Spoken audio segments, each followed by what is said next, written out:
चढ़ल समनवा हो जाए के करे लमनवा हो। जहिया से चढ़ल समनवा हो जाए के करे लमनवा हो।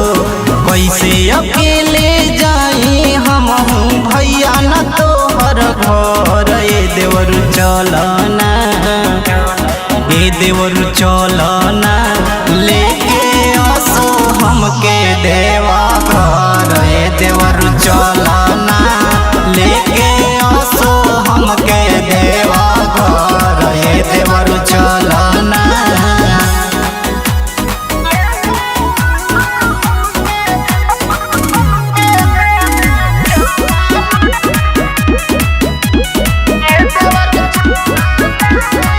जब से भइल बाटे हम रोबिया है देवरु, तब से लागल बाटे दर्शन खाती चाहे देवरु।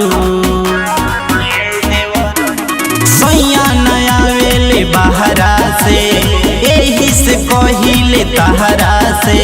सैया नया वेले बहरा से यही से कहिले तहरा से। सुनले बानी बड़ा दूर बावे बैजू के नगर। ए देवरु चलना, ए देवरु चलना लेके आसो हमके देवा घर। ए देवरु चलना लेके आसो हमके देवा घर। ए देवरु चलना।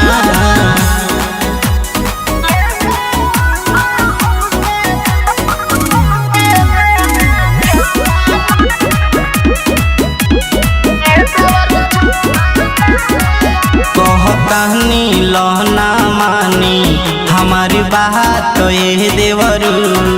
राइटर पप्पू प्रेमी फैशन जाले साथ ये देवरु।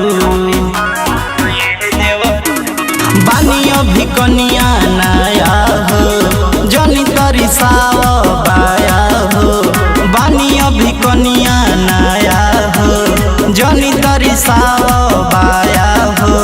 कहती नहीं गोलू गोविंद रहती जो अगर। ए देवरु चलना, ए देवरु चलना लेके आसो हमके देवा घर। ए देवरु चलना लेके आसो हमके देवा घर। ए देवरु चलना।